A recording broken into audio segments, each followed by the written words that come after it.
Le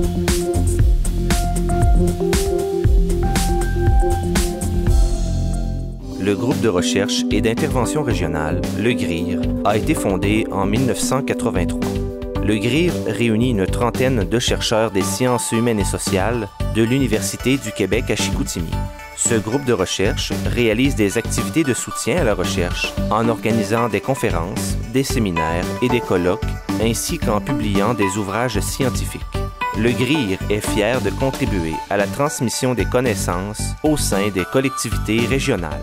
Alors, dernier volet. Donc, si vous avez encore des questions ou des commentaires, vous pourrez les émettre à la fin. Donc, vous commencez à connaître la formule.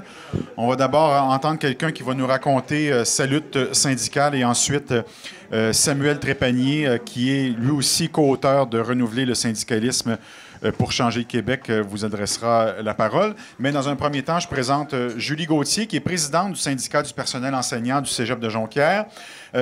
Organisant Front commun, les centrales syndicales négocient les conditions des 400 000 travailleurs et travailleuses de l'État québécois. L'offre patronale, qui est d'une arrogante inégalité, s'il vous plaît, merci, contribue à multiplier les votes de grève pour accroître le rapport de force, et ce, dans tous les secteurs, notamment celui de l'éducation. Si l'inflexibilité patronale est le nerf de la mobilisation, la créativité des militants mérite également d'être mise en lumière. Donc, Mme Gauthier, vous devez avoir l'impression que c'est le jour de la marmotte, puisque la mobilisation qui est en train de se faire du côté du personnel enseignant du Cégep de Jonquière, c'est la même qui a été faite il n'y a pas si longtemps, malheureusement. Oui, en fait, là, c'est ça. C'est pas la première fois là, que les profs vont faire la grève, là, parce que il va y en avoir une. En fait, moi, c'est ma première année là, sur l'exec syndical en tant que présidente. On est un nouvel exec. 3 des 5 membres ont en bas de 35 ans. Donc, vous l'avez, là, la relève qui est là. Vous le savez, vous en entendez parler dans les journaux actuellement. Les employés du secteur public, parapublic sont en négociation pour leur convention collective. Donc, on est sans contrat de travail depuis le 1er avril 2015. Maintenant, quand on est employé du secteur public, on est employé de l'État. Et ça pose problème quand votre employeur, c'est le législateur. Pour une raison évidente, le législateur peut faire une loi spéciale pour rendre votre grève illégale, mais il peut aussi faire une loi spéciale pour décréter votre nouvelle convention mur à mur. Okay? Donc, il y a déjà une espèce de... On doit déjà combattre une espèce de morosité chez nos membres qui est, bon, ben finalement, ça sert à quoi tout ça? Parce qu'on peut se faire imposer à peu près n'importe quoi, n'importe quand, n'importe comment. C'est vraiment David contre Goliath. Et pour répondre à ce problème-là, ben, la solution qui a été trouvée, c'est de faire les négociations en front commun. C'est-à-dire que les centrales syndicales, soit la CSN, la FTQ et la CSQ, ont fait une alliance. Et là, il y a 400 000 employés du secteur public et parapublic qui négocient ensemble dans une alliance de 3 grandes centrales syndicales. Donc, déjà là, vous avez quelque chose de positif parce que, on sait, là, je suis pas dans les hautes sphères de la CSN, mais il y a quand même certaines tensions, là, des fois, qu'il peut y avoir en différentes centrales. On a mis le corporatisme de côté pour vraiment décider de travailler ensemble là-dessus. Et ça porte fruit parce que, finalement, tout le monde va faire la grève. Ou à peu près tout le monde va faire la grève en même temps. Donc, ça donne un rapport de force par rapport à un employeur qui est le législateur. Donc, déjà, c'est une des choses qui est intéressante.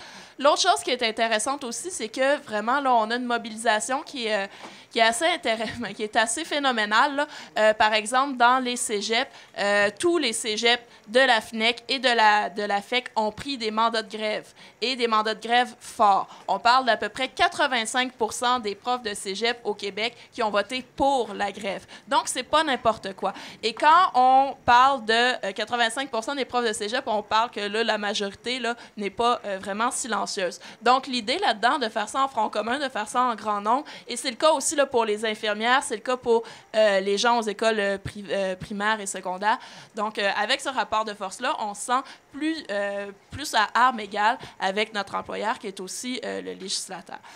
Autre chose super intéressante et quand même assez alarmante, c'est que la lutte actuelle des employés du secteur public et parapublic, c'est pas juste une lutte pour nos conditions de travail. Okay? Ce qui explique en grande partie les mandats de grève forts qui ont été pris là, pendant tout le mois de septembre, c'est qu'on nous annonce un recul de 40 ans dans nos conditions de travail. Ça, c'est une des choses. Mais la chose, d'après moi, puis ce qu'on voit au cégep, qui mobilise le plus les gens, c'est vraiment une attaque au service public. Fait que les gens sont mobilisés actuellement, pas seulement pour leurs conditions de travail, c'est sûr que oui, mais aussi pour défendre les services publics. Je ne vais pas rentrer dans les technicalités, là, mais je vais juste vous donner un exemple. À notre table sectorielle, à la table des profs de cégep, on a reçu un dépôt patronal le 22 septembre. Ce dépôt-là ne provient pas de nos patrons, il provient du gouvernement libéral. C'est une commande du gouvernement libéral, le comité patronal l'a dit. Okay? Et dans ce dépôt-là, ben, il y a énormément de choses, mais il y a une chose très anodine qui peut passer inaperçue pour quelqu'un qui ne connaît pas les termes. Merci pour le bruit, c'est le fun. Donc, pour quelqu'un qui ne connaît pas les termes, il y a quelque chose qui est marqué à la fin, retirer l'annexe 1.9, qui est la lettre d'entente sur les garanties. Bon, pour quelqu'un qui ne connaît pas ça, même un membre, là, un prof de maths au cégep de Jonquière, ça ne veut rien dire. Mais ce qu'il faut comprendre, c'est que retirer l'annexe 1.9, qui est les lettres d'entente sur les garanties, qui est proposée par le gouvernement libéral, même pas par notre comité de négociation patronale, mais par le gouvernement libéral, c'est retirer ce qui régit le financement des cégeps. Vous retirez ce qui régit le financement des cégeps, vous retirez le financement des cégeps. Ergo, vous retirez l'existence à plus ou moins long terme des cégeps. Et ce qui se passe là, sur la table de négociation des cégeps, se passe sur chaque table de négociation sectorielle. Chaque secteur de la fonction publique ou des services publics a reçu des propositions similaires. Donc, qu'est-ce qu'on en comprend? Bien, vraiment, notre négociation actuellement, ce n'est pas seulement une attaque à nos conditions de travail, c'est des attaques aux services publics. Okay? Donc, on le voit là vraiment, une orchestration, là, le syndicalisme, premièrement, met un peu de côté les rancœurs corporatistes, là, et met aussi, en fait, génère une espèce de lutte qui est non seulement une lutte corporatiste, mais aussi une lutte sociale. Ce qui ressort là, dans les discussions, ce qui doit être fait par les syndicats. Et les membres embarquent là-dedans à grande majorité, notamment pour défendre les services publics. Maintenant, comment ça se passe à Jonquière, là, plus précisément? À Jonquière, on a une situation particulière. Ça fait juste 5 ans qu'on est affilié à la FNEC-CSN. Avant ça, on était dans une fédération autonome. Donc, nos membres, on est à peu près 350 enseignants, nos membres se sentent noyés dans la FNEC. C'est quoi, moi, mon poids en tant qu'un membre dans une organisation qui est une fédération nationale qui a beaucoup de cégeps, des chargés de cours d'université, etc. Et la FNEC elle-même, elle est diluée dans la CSN. Et là, vous rajoutez dans les négos une CSN qui est diluée dans un front commun. Okay? Donc, le prof de maths qui est assis à côté de moi à l'Assemblée générale, qui enseigne, qui a 3 enfants et tout, il est dilué, là, lui, il est 1 parmi 400 000 employés. Donc, il se demande toujours c'est quoi son pouvoir là-dedans. Qu'est-ce qu'il peut faire, lui? Et souvent, les gens ont tendance à s'écraser en se disant, bon, ben finalement, c'est le Front commun, c'est à Montréal, c'est les gens qui sont élus en haut, c'est le président de la CSN. Moi, j'ai rien à voir là-dedans. Et pour la mobilisation, bien, ça peut poser problème. Donc, nous, le problème qu'on a eu, c'est qu'on est arrivé en Assemblée générale là, à la fin du mois d'août et on était un nouvel exec. Là, on avait suivi le début des négos là, assis dans la salle en Assemblée générale et on se dit, bon, ben, on va annoncer notre date d'Assemblée générale. Donc, j'annonce l'Assemblée générale de grève va avoir lieu le 17 septembre. Résultat, je me fais demander pourquoi on ferait la grève, qu'est-ce qui se passe?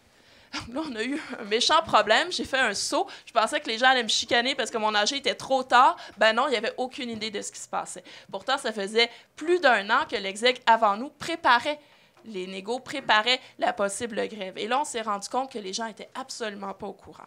Et c'est pas parce qu'il n'y avait pas eu d'informations. Des courriels, il y en avait eu. En masse.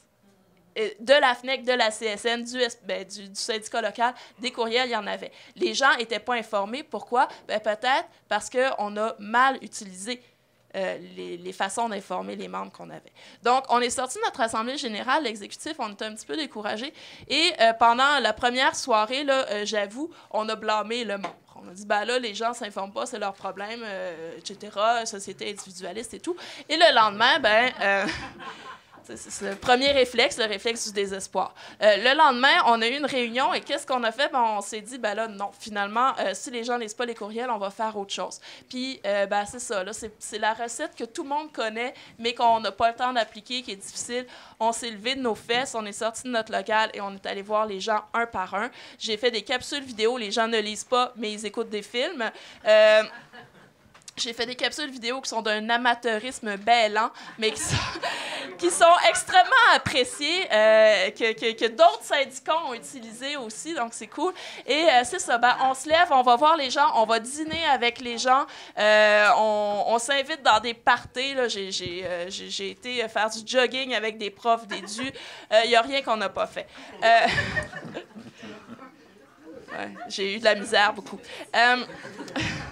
Donc voilà. Mais c'est ça, écoutez, fait que on a utilisé notre imagination, on a tout fait en notre possible pour aller voir les gens, pas leur envoyer des courriers, mais aller les voir un par un et leur expliquer pas juste la négociation actuelle, mais leur convention collective. Parce qu'elle est extrêmement obscure, la convention collective là, des employés de cégep. C'est pire qu'un roman de Dostoïevski, là. Okay? Ou que la critique de la raison pure. C'est très difficile à comprendre. On a pris les gens où ils étaient, c'est-à-dire, j'ai jamais regardé ma convention collective. On leur a expliqué c'est quoi, expliqué les mécanismes pour avoir la permanence, qu'est-ce qui allait partir et tout, un à un. Et finalement, le résultat, c'est qu'on a eu notre assemblée générale de grève le 17 septembre. Et ben, comme n'importe quel exec qui tient une assemblée générale de grève, on était nerveux. On avait ciblé tout ce qui avait potentiel de déraper. Et ce qui s'est passé, c'est que les gens avaient aucune question sur les négos, avaient aucune question sur c'était quoi la grève, pourquoi. Les seules questions qu'il y avait, c'était des questions techniques sur le fonds de défense. Comment ça va fonctionner? Quelle carte est-ce qu'il faut que je signe? Bon, des questions vraiment de logistique. Mais les gens étaient informés, les gens étaient contents. Et les gens sentent qu'ils se sont réappropriés leurs négociations. Parce qu'au début de la session, les gens se sentaient complètement dépossédés de quelque chose qui allait avoir un impact majeur sur leur vie. Et maintenant, après avoir fait des actions qui étaient vraiment directement avec nos membres, ben, les gens sentent que même s'ils sont une goutte d'eau dans un front commun, ils ont quand même l'information et ils sont capables de participer jusqu'à un certain point à ces négociations-là. Et ce que ça fait, c'est qu'on a une mobilisation qui est vraiment intéressante. Les gens se lèvent le matin pour aller faire du piquetage à 7 h ce matin. Les gens viennent aux AG, viennent aux conseils syndicaux. Et ben, tout ça, on a réussi comment? On a réussi ça en modifiant nos façons de communiquer avec les gens. Donc, on est vraiment content de ça. Puis, on essaie aussi de combattre la morosité. Là, avec le rapport de force qu'on a actuellement au secteur public, le comité de négo, ce qu'ils nous disent, puis j'ai tendance à être d'accord avec eux, c'est qu'on n'est pas encore à l'état d'essayer de sauver des meubles. On est convaincu encore actuellement dans les négos du secteur public, étant donné le rapport de force qu'on a, étant donné la mobilisation qu'on a, parce que le cégep de Jonquière, on s'est mobilisé en allant voir nos membres et tous les cégeps et tous les syndicats du secteur public font la même chose. Bien, avec ce qu'on a comme rapport de force, on est encore capable de faire des gains, d'améliorer nos conditions de travail puis d'assurer la pérennité des secteurs publics. Pourquoi? Bien, parce qu'on a réussi à se mobiliser en se parlant, tout simplement. Bravo, merci. Merci. Je vous voyais, Samuel Trépanier. Petite présentation d'abord. Après avoir complété des études en relations industrielles à l'Université Laval, vous êtes devenu conseiller syndical à la Fédération de la santé et des services sociaux en 2010. Je vous voyais griffonner quelques notes pendant que Mme Gauthier parlait. Qu'est-ce que ça vous inspire dans un premier temps? Parce que c'est un bel exemple, justement, d'un syndicat qui, après, s'est dit l'enfer, c'est les autres. Ils ont peut-être dit l'enfer, c'est nous autres, puis on va changer nos méthodes. Bien, ça m'inspire beaucoup de choses. D'emblée, il y a d'abord le volet plus politique, puis il y a le volet du travail syndical. Je vais aborder d'abord peut-être le volet davantage politique. On voit au niveau de la négociation, puis ça, on en parle dans notre ouvrage, là, c'est la négociation dans le secteur public, c'est un moment fort parce qu'on remet toujours en question l'État, le rôle de l'État. Qu'est-ce qu'on veut, nous, comme citoyens, à travers ça? Qu'est-ce qu'on veut comme service? Et là, on voit que c'est vraiment un débat sur les services qui s'en vient, là. Parce qu'on parle du nombre de personnes dans les classes, on parle du nombre d'élèves. En fait, on a dit le financement des cégeps, mais également au niveau de la santé et des services sociaux. Ça pose le problème, aussi la disponibilité de la flexibilité. On a vu les attaques tantôt au niveau des centres jeunesse. Donc, on pense à l'État et défendre le secteur public, c'est défendre aussi les conditions de travail, les travailleuses et les travailleurs. Et on a vu, je pense que Martin Robert et Martin Betticlair, qui écrivent dans notre ouvrage, ils l'ont bien décrit. C'est, dans le fond, à chaque fois qu'il y a une lutte syndicale dans le secteur public qui a été menée avec une grève réussie, qui a été dont les membres se sont réappropriés, ça a été des gains syndicaux incroyables qui ont permis de construire les conditions de travail qu'on connaît, mais également le réseau qu'on connaît. Donc, la lutte se passe par la grève parfois, et dans ce cas-ci, c'est le cas. on défend non seulement nos conditions de travail, mais la structure même des services publics, les services à la population et tout ce qui vient avec. Et j'aurais envie de dire aussi que le volet plus politique, ça passe aussi par le dépassement de cet événement-là. Dans le sens où, présentement, on a une attaque du gouvernement, mais ces attaques-là sont constantes. Là, ça passe par la négociation, mais il y a d'autres moments qui vont venir avec d'autres façons de nous attaquer, soit par des fermetures, on l'a entendu, du centre de réadaptation, ou encore par le fait de négocier des ententes dans le dos des travailleurs et des travailleurs de la luminerie. Donc, il y a tout le temps des façons d'aller chercher des gains auprès des travailleurs. Ils veulent toujours attaquer la classe ouvrière ou les travailleurs et les travailleurs. Et nous, ce qu'on estimait dans l'ouvrage, c'est de dire il y a un problème. Il y a un problème de déficit démocratique. On élit des gens. C'est carrément devenu une monarchie constitutionnelle, dans le sens où on élit les gens. Après ça, ils nous donnent... il y a des gens qui font la blague. Ils ne donnent pas l'itinéraire avant de faire leur parcours, puis ils sont illégaux d'une certaine façon, comme un peu les manifestations. Donc, les autres, ils arrivent, ils se font élire avec un programme, ne respectent pas le programme, décident d'agir complètement à l'opposé de ce pourquoi ils se sont fait élire, et il n'y a plus de dialogue avec la société. Donc, on est incapable d'avoir, et pourtant on représente 40% des personnes au Québec, là, on a quelque chose à dire, et ils ne veulent pas du tout entendre les syndicats. Il faut prendre différents moyens pour dépasser ce cadre-là, changer la façon dont on se comporte avec l'État, ramener les dialogues, ramener une certaine façon de faire de la politique qui permet aux gens d'avoir des gains concrets, oui, par la grève, mais également par d'autres moyens qui, plus tard, vont devoir être mis en place pour ramener l'État à l'échelle des citoyennes, des citoyens, des travailleuses et des travailleurs. Et ça va être le combat, selon nous, là, sont les différents co-directeurs qui ont participé à l'ouvrage. Donc, Philippe Hubert et moi, on a vraiment réfléchi, puis on s'est dit qu'il faut prioriser la lutte pour que l'État devienne accessible, notamment par une proportionnelle, mais par d'autres moyens. Donc, ça, c'est au niveau politique. Ce que je trouvais intéressant aussi au niveau du travail du syndicat des professeurs de Jonquière, du cégep, c'est... j'ai aimé ce que Julie a dit. Elle a dit je vais quitter mon bureau et je vais aller voir mon monde. Puis c'est intéressant parce que le travail syndical est vraiment en lien avec de plus en plus une certaine bureaucratisation. On fait des griefs, on défend individuellement des personnes qui ont été congédiées, qui ont eu des suspensions. On fait beaucoup de travail en convention collective, des questions, des réponses, de l'application de conventions, des comités de relations de travail avec l'emploi où est-ce qu'on négocie constamment.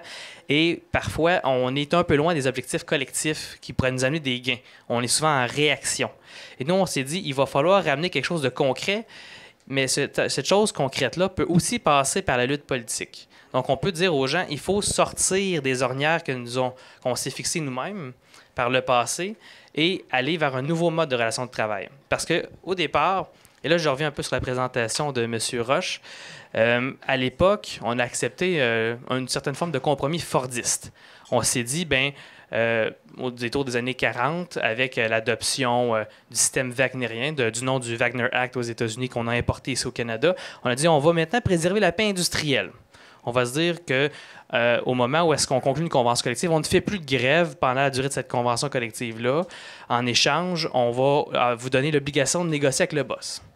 Donc là, maintenant, on sait de 1940 jusqu'à 1970, on s'est un peu assis sur ce statu quo-là en disant ça nous protège, le boss est obligé de négocier avec nous autres, donc on va avoir des bonnes conditions de travail. Mais ce qu'on s'est rendu compte avec la mondialisation, c'est qu'à un moment donné, les acteurs, donc l'État qui garantissait ce pacte-là, les employeurs qui devaient négocier et les syndicats qui négociaient également, mais qui donnaient une paix industrielle, les acteurs qui étaient à cette table-là ont progressivement déserté. L'État, on l'a dit tantôt, qui est aussi législateur, a commencé à attaquer les droits des travailleurs en disant le Code du travail, le corollaire de cette obligation-là de paix industrielle, je ne le respecte plus. Donc, la grève, je vous limite dans votre droit de grève, puis en plus, je vais décréter vos conditions de travail, puis un peu comme Jean Lesage disait, la reine ne négocie pas avec ses sujets. Ça ressemble un peu à ça, des fois, de plus en plus. Puis en même temps, on ne protège plus tout à fait le privé. On dit, là, il y a des règles mondiales de commerce qui m'empêchent de légiférer davantage, puis ça va nuire les concurrences. Imaginez si d'autres États apprenaient ça, aïe, aïe, aïe, ça serait difficile. Et à l'opposé, les employeurs vont délocaliser des productions, faire des pressions sur les travailleurs et les travailleurs qui restent ici en disant, si vous ne baissez pas vos salaires et vos conditions de travail, donc il va y avoir on va fermer puis on va s'en aller. Et finalement, le syndicat se retrouve avec un compromis Fordistes, donc personne ne respecte les règles ou très peu. Et tout ce qu'on est capable de faire, c'est de négocier tant bien que mal en essayant de préserver nos conditions de travail. Donc là, si on s'assoit sur cette façon de négocier-là, si on ne voit pas les liens de solidarité, si on ne revendique pas face à l'État des nouveaux droits, une nouvelle façon de faire des relations de travail qui sont davantage politisées, des droits qui sont comme le droit de grève politique, ben, tant et aussi longtemps que ce ne sera pas fait, on va voir s'amenuiser le pouvoir syndical parce qu'on va se baser sur un élément vétus d'un système de relations industrielles qui n'est plus du tout adapté au goût du jour. Donc, parce que ça a été évoqué tout à l'heure, le côté réactif versus le côté actif. Vous trouvez quoi, que les syndicats sont trop réactifs en ce moment, c'est-à-dire qu'ils se concentrent sur la protection des acquis, et qu'au contraire, ils devraient être plus actifs, c'est-à-dire de revendiquer, comme vous l'avez dit, de nouveaux droits, d'aller plus loin, en fait? Oui, en fait, ils n'ont pas tout à fait le choix d'être réactifs dans le sens où on a d'un côté l'obligation légale de défendre nos membres, puis on ne contrôle pas l'itinéraire du patron. Lui, il arrive avec des congédiements, on a l'obligation légale de les défendre, puis on doit le faire, c'est le rôle du syndicat. Mais de l'autre côté, on est toujours pris par ça. Puis les membres ont une logique de plus en plus assurantielle du syndicat. Donc, on essaie de pallier ici et là en faisant des griefs, en faisant des négociations, on essaie.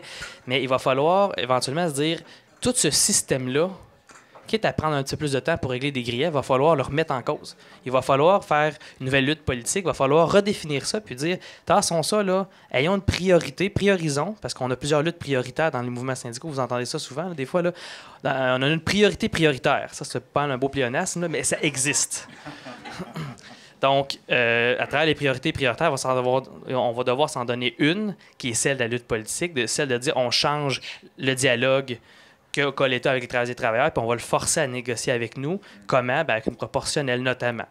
C'est sûr qu'on n'est pas au matin du grand soir. Là. On s'entend que c'est pas révolution demain, à moins que quelqu'un dise que ce soit le contraire, puis je serais bien heureux. Là. Mais l'idée, c'est de dire on va faire des gains politiques pour qu'on puisse forcer la négociation. Puis nous, on estime, à travers l'ouvrage, que ça serait une des belles façons d'arriver puis de renégocier un environnement législatif plus, disons, plus facilitant pour les travailleurs et les travailleurs, en disant, ben si on est obligé de négocier avec nous parce qu'il y a, il y a un moins de pouvoir politique au sein du Parti libéral, du Parti québécois à la limite, puis que le patronat est moins représenté, ben quand il va être obligé de négocier avec la société civile, il va devoir passer par nous. Donc, la voix de 40% des travailleurs au Québec, travailleuses et travailleurs, ben, sera plus ignorée. Parce que c'est ça, actuellement, le défi aussi, c'est qu'on a l'impression que les syndicats ne sont même plus un interlocuteur dans le dialogue avec le gouvernement. On le voit que Philippe Couillard, une de ses lignes, en fait, c'est de dire, ben oui, j'entends ce que les syndicats, ce que les mouvements sociaux disent, mais je prends aussi en considération ce qu'il appelle la majorité silencieuse, donc les 60 % qui ne font pas partie d'un syndicat, les tant de milliers qui ne sont pas dans la rue. On se la fait servir beaucoup, cette ligne-là, en ce moment-là. Ben absolument, cette ligne-là, c'est un peu la façon de se débarrasser des syndicats qui sont un peu ennuyeux. J'ai un appui, j'ai un vote fort, j'ai été élu. Ils ne disent pas qu'ils ont été élus par, mettons, 30 % des 60 personnes qui ont voté, donc c'est pas grand monde. Là. Donc ça, ils ne le disent pas. Puis ils ne disent pas non plus qu'il y a un dialogue. Puis le fait qu'on élise un gouvernement, ça ne signifie pas qu'on leur donne un chèque en blanc. Donc, dans le parlementarisme britannique, c'est sûr que ce n'est pas un système qui est parfait, mais il y a quand même l'obligation de dialogue social. Quand on élit un gouvernement, c'est pour représenter la population. Eux autres ne le font pas, là. Justement. Au niveau des syndicats, ils disent, ben, écoutez, nous, on a un mandat clair, on va le respecter, puis on va discuter. On négociera pas trop fort parce que, vous savez, nous, on a un mandat clair, puis on va tenter de voir des pistes de solutions tout en atteignant nos objectifs. On entend vos préoccupations, mais regardons ce que nous, on peut faire pour l'État québécois. Sauf que ce qu'on se rend compte, c'est que ce n'est pas leur programme au départ. Ils ont changé complètement de vision de ce que devrait être le gouvernement, puis les promesses qu'ils ont fait les respectent plus ou moins. Et dans un second temps, ils se rendent compte également que, on se rend compte plutôt que dans la réalisation de ce programme-là, ils ne se soucient pas du tout de l'opinion des autres. Ce qu'ils veulent, c'est l'appliquer tel quel. Et la discussion ou le simulacre de discussion, ça uniquement à légitimer leur façon de faire auprès de la population. Donc, c'est pour ça qu'il faut arrêter de voir... puis ce que je trouvais aussi intéressant dans l'article d'Alain Deneau, il disait, notre camarade Alain, il disait, il faut arrêter de faire de la politique comme étant une vision managériale d'un problème social. Il faut voir la politique pour ce qu'elle est réellement. Donc, il faut arrêter de gérer des problèmes et s'occuper de ces problèmes-là en disant on n'accepte pas de recevoir ces offres-là, cette façon de faire-là. Il faut être un peu plus radical. Puis radical, ça ne signifie pas de dire qu'on veut l'adoption de gouvernement communiste demain. Ça veut dire de parfois retourner vers le passé, voir comment les syndicats se sont comportés, c'est-à-dire la construction de l'esprit de classe, parce que c'est construit, et dire il y a des gens qui défendent des intérêts des plus riches, des plus nantis, du 1%. Bien, maintenant, il est temps qu'on s'occupe, nous, du 99%, qu'on s'occupe largement de la population, de la société. Et ça va se faire par l'éducation populaire, puis surtout le dialogue avec nos membres. Trouver des espaces, des forums pour dialoguer avec nos membres, sortir de notre bureau, jaser avec eux autres, quitte à pas les écœurer, mais tout près. Aller faire du jogging avec le prof d'éducation physique. Faire du prof. Mais sans vouloir tirer de conclusion, ce que j'entends de la plupart des gens qui sont passés par ici, c'est qu'il faut peut-être, pour reprendre les termes de Michel Roche aussi en introduction, lâcher le syndicalisme de collaboration pour revenir à un syndicalisme davantage de lutte et de confrontation, en fait? Oui, absolument. Mais cette lutte-là doit s'incarner dans un projet, dans un vecteur de changement politique. On ne doit pas lutter par opposition, mais lutter par conviction. Cette conviction-là, c'est un changement de l'État, un changement des pratiques sociales, un changement de la relation face à l'autre. Et ça s'incarne dans des prioritaires. Une, celle de changer l'État québécois. Puis j'ai envie de reprendre ce qu'on disait en début. Donc, la FTQ a sorti le titre « L'État rouage de notre exploitation » ou « le rouage je pense que c'est ça. Hein? Donc, c'est à peu près ça. Dans ce cas-ci, l'État défend les plus riches. Il est temps qu'on... j'ai même envie de citer Laurent Paquin qui disait le gouvernement du Québec, c'est plate que ça appartienne au privé, cette affaire-là. Il est temps qu'on le nationalise. il va falloir que ça revienne au peuple, ce gouvernement-là. À go, on change le monde. Merci. Donc, c'était et c'est toujours Samuel Trépanier et Julie Gauthier. Vous avez des questions, commentaires, si vous voulez vous vider le cœur, c'est le temps parce que c'est la dernière tranche de cet après-midi.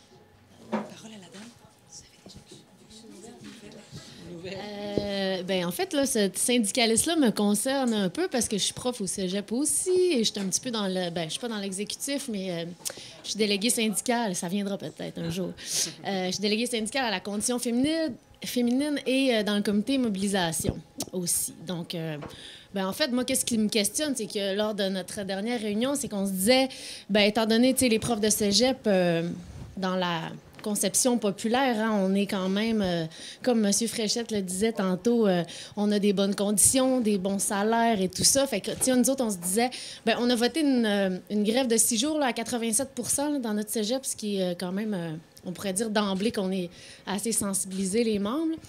Mais c'est ça, on se disait, comment est-ce qu'on fait pour aller rejoindre l'espèce d'opinion populaire pour, justement, légitimiser nos actions plus grévistes en tant que prof au cégep? Comment est-ce qu'on fait pour aller voir les gens et faire, écoute, qu'est-ce qu'on est en train de négocier sur nos conventions collectives? Ça n'a pas de bon sens, ce recul-là qu'on fait depuis les négociations. Puis comment ça se fait qu'on n'avance pas, nous, comme enseignants? Là, ça s'en vient un petit peu plus...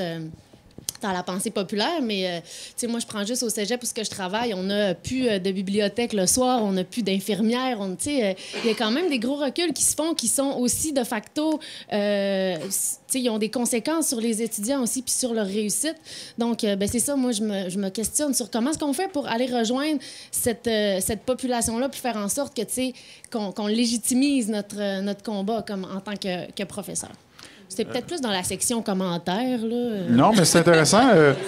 Julie Gauthier, vous nous avez bien expliqué comment est-ce que vous avez mobilisé donc, vos membres, mais effectivement, la question est pertinente. Comment maintenant faire accepter votre lutte et gagner l'opinion publique à votre lutte? Quoique j'ai l'impression, je ne sais pas si je me trompe peut-être, qu'en ce moment, les gens sont plutôt réceptifs à votre mouvement. Les gens sont réceptifs. Là. Regardez les enseignants primaires, secondaires. Là, en fait, ils ont un fort appui de la population. C'est sûr que les profs de cégep, peut-être un peu moins. Je pense que les gens ne savent pas vraiment c'est quoi nos conditions de travail. Je pense que faut pas oublier que les membres au SPECJ à Jonquière, c'est la population. Hein. Fait comment on va rejoindre nos membres? C'est la même façon pour aller rejoindre la population. Il faut aller jogger avec sa voisine. Après ça, on va être en forme. Mais c'est ça. Puis c'est plate à dire. Ça a l'air tellement simpliste comme réponse. C'est la réponse que je vois. Puis je suis pas une spécialiste dans la matière non plus. Là. Mais moi, j'en parle à mon chum. Puis mon chum en parle à ses amis. Puis on est plusieurs profs de cégep quand même. Fait que si chaque prof de cégep en parle, puis tu sais... Fait que c'est ça, il n'y a vraiment pas de recette magique. On aura beau faire des annonces, des communiqués de presse, des publicités. Ben, si les médias ou certains médias décident de ne pas les passer parce qu'il y a une ligne éditoriale, ben, ça ne servira à rien. Fait que les réseaux sociaux, ça marche beaucoup. Mais c'est ça, aller voir les gens, je ne vois même pas d'autres solutions magiques. C'est long, mais je pense que c'est la meilleure. Ça n'existe pas, sur des lignes éditoriales, voyons donc. Si vous me permettez, à cet effet-là, on est quand même 400 000 à travers le Front commun. 400 000 personnes. Puis si on commence à convaincre nos membres, puis tous nos membres croient fermement en ça, on a déjà 400 000 personnes qui vont tenter de convaincre, mettons, prenons pour acquis tout le monde un chum, une blonde, là. Donc 400 000 autres personnes. Déjà là juste cette base-là, ça va être assez important au Québec. Juste ça. Dans un second temps, moi, je vous dirais, là, l'opinion publique, là, je me fais un peu les échos aux paroles de Jean-Noël Grenier, qui est un professeur en relations industrielles à l'Université Laval, là, mon ancien professeur. Il disait, attendez pas après l'opinion publique. Attendez pas. Contrairement à d'autres luttes, la lutte du secteur public, là, à part en 72, où est-ce qu'on a investi, puis on a les radios, les télévisions, à part 72, on n'a jamais vraiment eu l'appui du public. Pourtant, on a eu des grands gains syndicaux par la suite. Meilleur exemple, avant ça, là, les infirmières ont fait la grève à Saint-Justice en 63. Le public ne les appuyait pas nécessairement. Là. Pourtant, ils ont fait changer une loi à elles seules. Ils ont fait changer le droit de se syndiquer au niveau de la fonction publique. Aujourd'hui, les gens de la fonction publique ont le droit de se syndiquer, de faire la grève. C'est grâce à des infirmières à Sainte-Justice à Montréal qui ont décidé à un moment donné de dire non, on ne rentre plus grève illégale, puis on fera face aux conséquences. On est tanné de ne pas avoir une représentation au niveau de notre union. Puis donc, l'union, qu'est-ce que ça donne? Ça donne ça. Ça donne une représentation légale. Ça donne un droit fondamental qui a même été sacralisé par la Cour suprême tout récemment. Là. Donc, juste ça en partant, si nos membres sont convaincus, nos membres sont très nombreux, bien, d'après moi, là, on va aller loin. Très loin. L'opinion publique suivra peut-être. Oui, merci.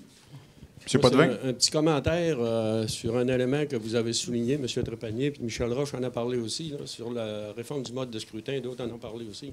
Je pense que c'est peut-être un élément qui serait peut-être positif là, pour le monde social et syndical. Mais je pense que dans ça, il faudrait ajouter aussi d'être capable de les crisser dehors quand ils ne font pas de job. Comme ça se fait en Californie. Là, ils sont bien assis pour 4 ans, puis ils font le marde. Puis quand ils arrivent les 15 derniers jours, ils sont tuffés un peu. Comme Harper fait actuellement, ça fait 10 ans qu'il fait de la merde au Québec. Puis là, les sondages démontrent qu'ils vont le réélire encore là. Puis ça va être les Québécois qui vont l'élire là en plus. Là. Ben, la mémoire politique, là, en tout cas, il disait qu'elle avait 3 mois, là, mais je pense qu'elle doit être rendue à 15 jours. Là. Elle est très courte. Fait que si on aurait au moins cet élément-là, je dis pas qu'on serait capable de les mettre dehors, mais ça leur mettrait de la pression en tabarouette. Parce que là, ils sont bien assis puis ils bougent pas. Ils font ce qu'ils veulent, peu importe le programme. Je pense que ça serait un élément qui serait important aussi, qu'on pourrait avoir un peu comme ça se fait en Californie.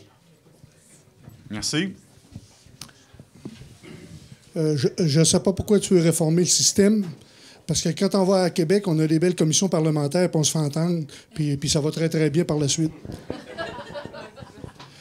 Sérieusement, si on veut réformer le système, si on veut faire des changements de politique, on est dans une impasse politique au Québec. Comment tu entrevois l'avenir avec Pellado d'un bord, les libéraux de l'autre? Par où ça va passer?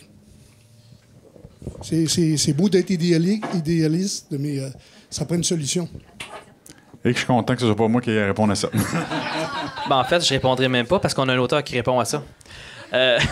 En fait, c'est sûr que nous, on s'est posé la question comment on reprend justement le véhicule politique parce que toute résistance doit s'incarner dans un véhicule, puis comme je disais tantôt, un vecteur de changement politique. Mais l'idéalisme, là, c'est ce qui nous amène à l'avant, comme l'utopie. Et nous, on pense que, ben en fait, nous, Amir Kadir, lui, ce qu'il disait, c'est qu'il va falloir qu'un parti politique, même si c'est pas Québec solidaire, peu importe, là, un parti politique, admettons, là, s'il y en a un qui émerge, là, ça pourrait être lui, mais à date, Québec solidaire le propose dans sa plateforme, c'est de dire, puis là, je dis pas que la CSN devrait faire ça, que la FTQ, c'est une possibilité qu'on devra explorer. C'est s'asseoir avec certains partis qui veulent bien réformer ou bien, disons, adhérer à un agenda politique et dire non pas d'appuyer nécessairement ce parti-là, mais d'appuyer la lutte de ce parti-là, de sortir des médias. Et des fois, on fait ça, là, sans nécessairement appuyer directement le parti. On fait des sorties communes en dehors des périodes d'élection pour préparer certains points. Donc, c'est pas une proposition d'appui pour un parti, mais bien pour voir la feuille de route et dire ça, cette feuille de route-là, ça nous convient. On ne donne pas l'appui nécessairement au parti, mais on dit que ça, on défend ça ensemble, on va sortir ensemble, puis on va s'appuyer à travers cette lutte-là. Puis ça, c'est pas de l'idéalisme, là, nécessairement, parce que on a des vies. Je vous dirais qu'on a vécu certaines choses de même, peut-être à l'échelle plus locale. Là. Nous, on avait demandé, je parle d'une lutte qu'on a faite en Gaspésie dans le secteur de la santé, on avait demandé le congédiement complet de la directrice générale, des directions des ressources humaines, l'embauche massive d'éducateurs en centre de réhabilitation.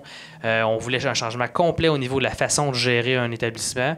Puis par la lutte politique, on l'a obtenu en l'espace d'un mois ou deux parce qu'on est sorti avec des alliés qui étaient de toutes sortes de natures différentes. Là, on avait les préfets des MRC, les maires, puis parce qu'on était chercher ratisser auprès de la population, puis les gens ont adhéré à ce changement de vision de ce que devait être l'hôpital. Parce qu'eux autres, ils pensaient que l'hôpital, c'est juste pour les services d'urgence, parce que de toute façon, regarde, on n'a même plus d'affaires pour les femmes enceintes, plus d'obstétrique, plus rien. On a réussi à faire revenir l'obstétrique, faire revenir des services, alors qu'on coupait des services partout ailleurs, parce que la population a dit « ça fera ». Puis il y avait étrangement des élections qui s'en venaient dans la région.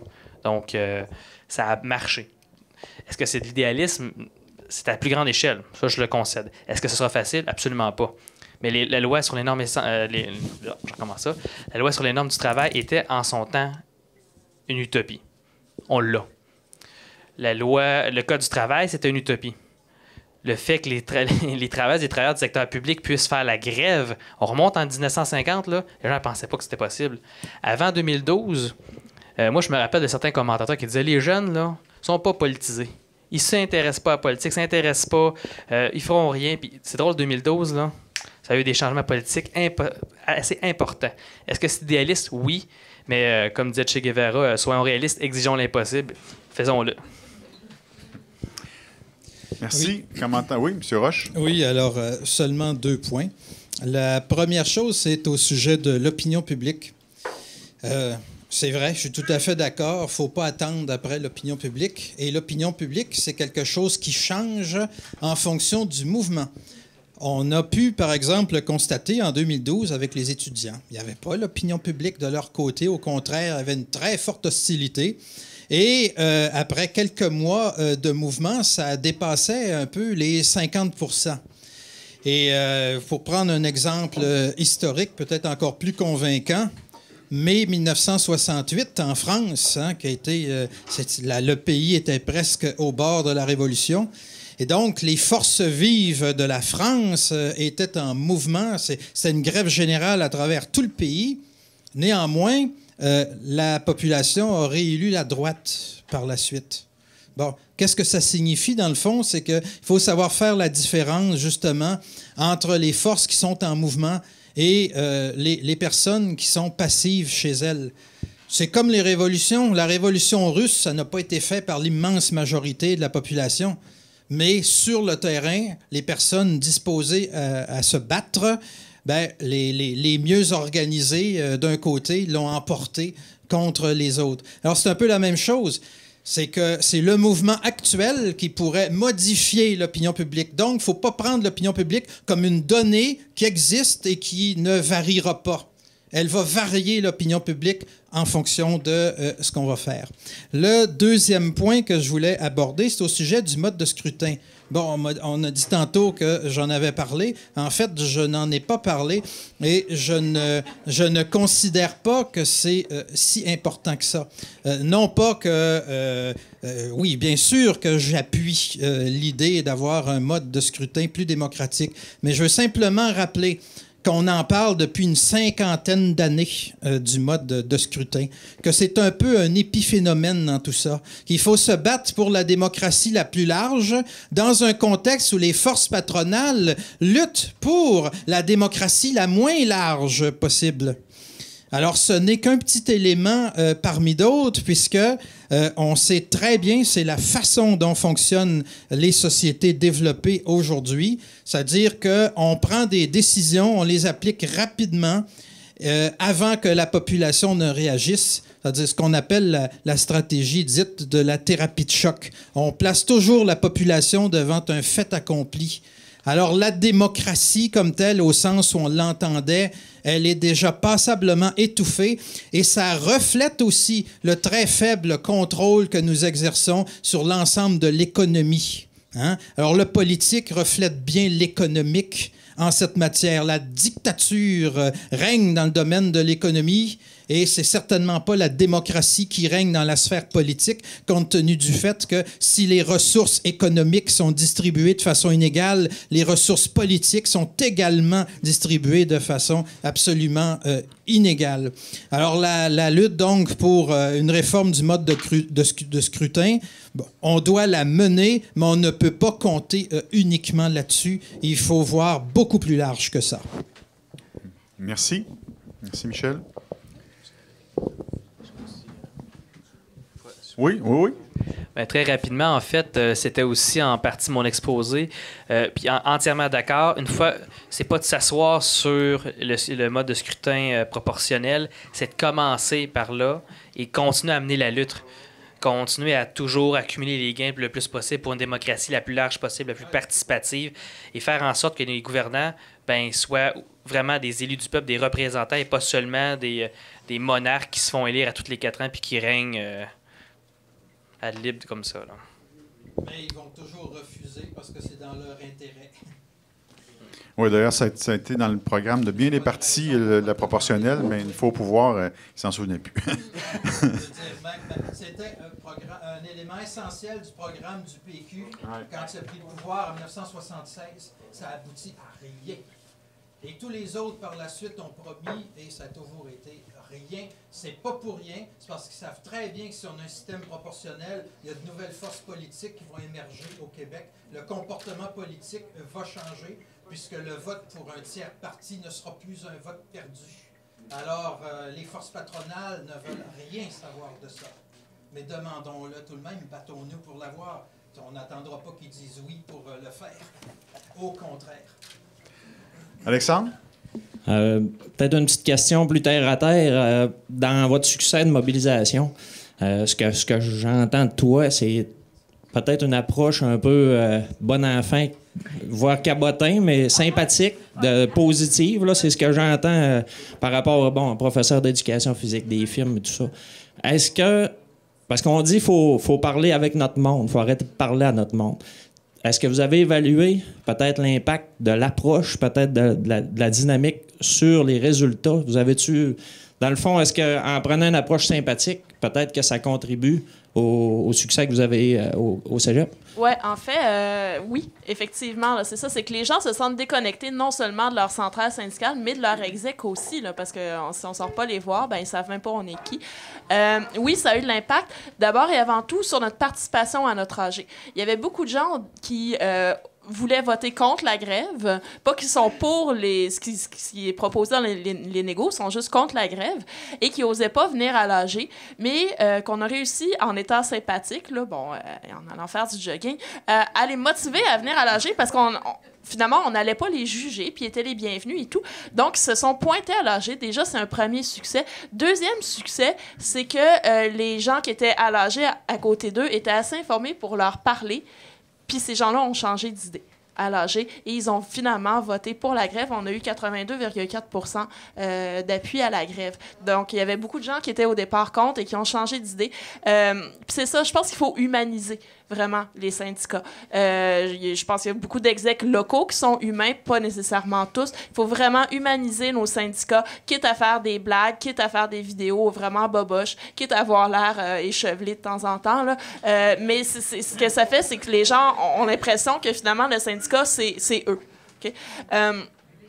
Puis oui, c'est ça. Donc, ça a eu des impacts. Et ça a eu un autre impact aussi sur le déroulement de l'AG. C'est-à-dire que les gens n'étaient pas stressés, ils étaient de bonne humeur, ils étaient informés. Et l'AG s'est passé, là, c'était le fun. T'sais, on pensait pas que notre âge de grève serait le fun. On pensait que ce serait pénible. Ça n'a pas été pénible du tout. On a eu beaucoup de plaisir à notre âge de grève. Fait que oui, ça a apporté ses fruits. Merci. M. Côte-Noire. En fait, le mouvement engendre le mouvement. Ce que je veux dire, c'est que dans un processus humain, on a juste à prendre l'exemple au niveau des santé et services sociaux il y a 2 ans, où ils ont réussi à avoir un rassemblement de 1300 personnes pour dénoncer les services publics. Et c'est un travail de terrain où ce que les gens dans les syndicats, les membres des conseils syndicaux, sont allés voir les personnes, ces lieux de travail, une par une. Au niveau de la mobilisation comme telle, pour qu'on parle des véritables enjeux, mais pour ça, le mouvement crée le mouvement, donc il faut créer des événements. Là, actuellement, les mandats de grève sont finis, sont allés les chercher. Là, on est en train d'établir le plan de mobilisation. Puis en même temps, quand tu travailles en front commun, bien, ça fait en sorte qu'il y a des choses qui doivent s'organiser de façon structurée. Donc, de façon très, comment je peux dire, ponctuelle, tant au niveau national, régional que local. Donc, ça veut dire qu'on est en train d'attacher tout ça. Puis effectivement, il va y avoir des actions là, qui vont être très, très, très significatives. Vous avez peut-être constaté le momentum qu'on a pris avec la lutte contre l'austérité. Que la lutte contre l'austérité, ça fait en sorte que... Moi, je me souviens de la conférence de presse que j'ai faite le 1er octobre l'année passée. Les journalistes disent, oui, tu parles de ça, il faut mener la lutte, bien, t'es tout seul. J'attendais un peu, parce que progressivement, ça va venir. C'est long à déclencher, mais à un moment donné, il y a des vagues, puis ça va de plus en plus vite. J'ai dit tantôt qu'on avait des militants qui étaient prêts à intervenir. Il y a des enseignants qui sont prêts. Il y a les soutiens scolaires aussi qui sont de plus en plus prêts. Puis au niveau du Front commun, on a des gens qui travaillent sur des traversiers, etc. Donc, il y a des possibilités là, qui deviennent de plus en plus nombreuses avec des professeurs primaires, secondaires. Une autre chose qui est intéressante, c'est la sympathie des parents aussi. Les sympathies des utilisateurs. Je vous rappelle qu'il y a 3 semaines, il y a eu une marche à Alma relativement à la préservation pour dénoncer la politique familiale. Donc, ça veut dire quoi? Ça veut dire qu'on a eu 600 personnes au retour des vacances, puis là-dedans, beaucoup, c'était des utilisateurs des services de CPE puis des responsables des services de garde. Donc, la population est sensibilisée à ce qu'il se passe quelque chose. Donc, autrement dit, en faisant des activités comme ça, on va pouvoir prendre le temps d'expliquer comme il faut aux gens parce que ça attire l'attention, c'est pas théorique. Il se passe de quoi? Qu'effectivement, que les gens qui desservent des services publics, ils prennent ça à cœur, ils sont sous-payés, ils n'ont pas la reconnaissance qui leur est due, puis c'est une des formes de reconnaissance, dans le fond, qui peut leur être donnée. Ça fait en sorte que la population, les gens qui utilisent les services publics... Donc, ils les appuient au niveau de la marche. Mais ça, c'est des choses, la marche des choses. Donc, ça va se travailler progressivement. Donc, il ne faut jamais oublier que c'est des processus humains, c'est basé sur des perceptions. Puis, chaque engagement collectif qui peut être pris, bien, initialement, ça commence toujours par une prise de conscience individuelle puis une décision individuelle de s'engager. Ça va être la même chose avec les gens qui, éventuellement, espérons-le, vont appuyer la cause des travailleurs du secteur public. Merci, M. Côte-Noire. Est-ce qu'il y a d'autres questions, commentaires? Sinon, on va passer aux remerciements. Oui? Bien, je tenais juste à souligner que les problématiques vécues par Julie pour mobiliser les profs, ben, c'est une problématique que j'ai remarquée aussi dans le mouvement étudiant. Nous, à la GECJ, à Jonquière, au cégep, ben, on a eu une assemblée de grève l'an dernier qui était quand même assez houleuse, principalement parce qu'on est arrivé très sur le tard sur l'élément. Et ben, peut-être parce que je pense qu'une des grosses problématiques en tant qu'exécutif, et ça probablement autant dans le milieu syndical que dans le milieu étudiant, c'est difficile des fois d'aller voir les gens par manque de temps, puis des fois peut-être par manque d'expérience aussi. Heureusement, il y a des gens qui sont là pour nous aider. Donc, c'est moral de l'histoire, peut-être que l'idée, c'est d'aller voir les gens, puis avec ça, ça va peut-être aider aussi. Puis c'est quelque chose aussi que j'ai vu, par exemple, au niveau des organisations étudiantes nationales, parfois.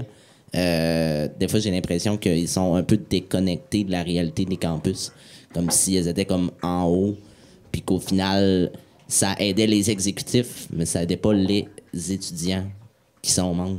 C'est comme si peut-être, je sais pas si c'est comme ça, là, mais c'est comme si les centrales syndicales aident les exécutifs et non les membres. Mais ça, je peux pas dire, je suis pas dans le milieu syndical.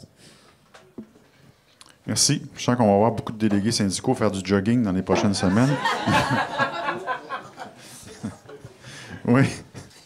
Un petit commentaire parce que j'ai entendu à quelques reprises toute la question de nos grands dirigeants sont déconnectés des gens du plancher. Ça me fait réagir, moi, parce que je fais partie, je vais dire, de la grande famille de la CSN et je ne sens pas que mon président de CSN, Jacques Letourneau, il était à côté de nous dans la lutte, au téléphone, comment ça va. Le président de notre fédération Santé et Services sociaux a milité avec nous 20 fois plutôt qu'une, à voyager Saguenay-Lac-Saint-Jean, Montréal, pour être avec nous. C'est des gens accessibles. Je le dis que c'est une grande famille. Je sens pas que ces gens-là sont déconnectés. Ils ont un agenda, je pense qu'ils ont plus de semaines que moi dans une année. Ils arrivent à créer cet esprit-là, ce sentiment d'appartenance, la communauté. Puis je pense que chaque personne impliquée syndicalement a sa responsabilité aussi de créer ce sentiment d'appartenance-là. Et heureusement qu'on est un individu parmi 400 000. C'est ça la force du mouvement syndical. C'est d'avoir la possibilité d'avoir une tribune pour mener des belles luttes. Parce que toute seule, on n'y arrive pas. C'est impossible. Tu sais, je pense à quelqu'un quelqu'un chez eux là, qui écoute quelque chose à la télé puis qui veut contester puis qui n'a aucune tribune pour le faire. C'est difficile. Bien, c'est ça la beauté des centrales syndicales. C'est des grandes familles qui prennent en charge des luttes puis qui se disent on se lève, tout le monde ensemble. Puis si on est 400 000 travailleurs pour militer pour nos conditions de travail, oui, mais surtout pour vous donner, tout le monde ici, des services. À l'école pour vos enfants, pour que vous ayez des places de choix en CPE quand vous avez vos enfants, puis qui vous permettent d'aller travailler, d'offrir des services à la protection de la jeunesse aux enfants qui ont des plus grandes difficultés, offrir des services de santé, offrir des services sociaux. C'est une panoplie de services qu'on est en train de défendre. C'est au-delà de nos conditions de travail et heureusement, on est capable de créer un sentiment d'appartenance à des grandes centrales qui nous permettent d'avoir des leviers intéressants pour mener ces luttes-là. Puis moi, je sens pas qu'on est complètement déconnecté. D'abord, on a une responsabilité de le faire localement avec nos membres, puis d'utiliser tous les moyens nécessaires pour y arriver, comme Julie a pu en témoigner. Ça, c'est notre responsabilité à nous. Et chaque personne qui fait partie d'un syndicat a sa propre responsabilité de se créer un sentiment d'appartenance aussi et de s'intéresser à la vie syndicale. Fait que moi, je pense que, en tout cas, on réussit à créer une belle communauté malgré le fait qu'on est 400 000 personnes. Je pense qu'il y a moyen de créer des beaux liens, des belles relations qui nous permettront d'affronter ce qui nous arrive actuellement, puis de faire des gains, puis de marquer l'histoire à notre tour aussi. Merci.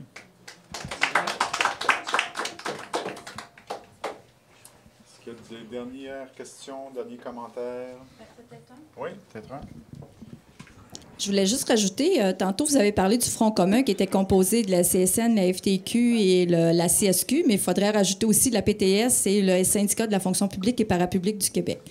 Alors, nous, moi, je représente le SFPQ, le syndicat des employés de l'État. On sait que nous, on est, je pense, les plus mal aimés de la fonction publique. S'il y a bien des membres là, qui sont les plus...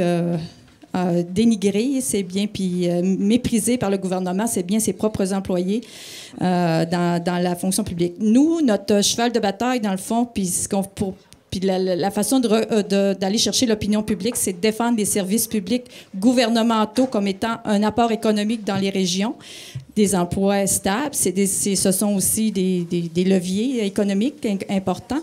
Et on amène le point de vue pour la défense du service, parce que quand on en a besoin, quand on a un accident de travail, on n'a pas besoin tous les jours, mais on a besoin de la CSST peut-être un jour dans sa vie. On a peut-être aussi besoin, si on perd notre emploi, d'un autre ministère ou ainsi de suite. Donc, nous, on dit, on a droit à la population, on amène le fait à la population que, dans le fond, c'est des services qu'il faut qu'ils soient donnés aussi dans nos régions, puis qu'il faut que ça se maintienne, puis que ça ne soit pas tout centralisé à Québec puis à Montréal. Donc, c'est sur ce point-là que nous, on essaie d'aller chercher l'opinion publique, puis qu'on travaille avec nos membres à ce niveau-là exactement. Merci. Céder la parole à celle qui tient le micro, en fait. Oui, je voulais vous remercier de votre présence. Je suis Élodie Comtois des éditions Éco-Société. Je voulais remercier infiniment Annie Maisonneuve pour le travail extraordinaire qu'elle a accompli.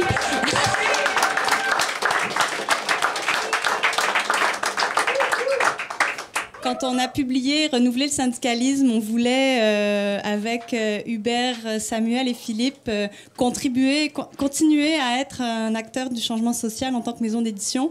Je pense qu'aujourd'hui, la journée que nous venons de passer est le témoin de ce rôle-là en tant qu'éditeur, et on est très, très, très heureux de le faire. En région, on le fait pas assez souvent. Je suis désolée, mon côté montréalocentriste, c'est vrai, on est à Montréal, mais on veut remercier aussi le Salon du Livre qui nous a intégrés dans leur programmation comme une activité hors les murs. Et voilà, merci aux syndicalistes d'ici d'être venus raconter leurs histoires, de nous avoir fait partager. J'ai comme 4 idées de livres en tête. Merci à l'animateur, M. Coulombe, et merci aux auteurs d'être montés et qu'ils redescendent tout de suite après pour aller à la grève demain du Front commun. Donc voilà, merci à tout le monde. Merci.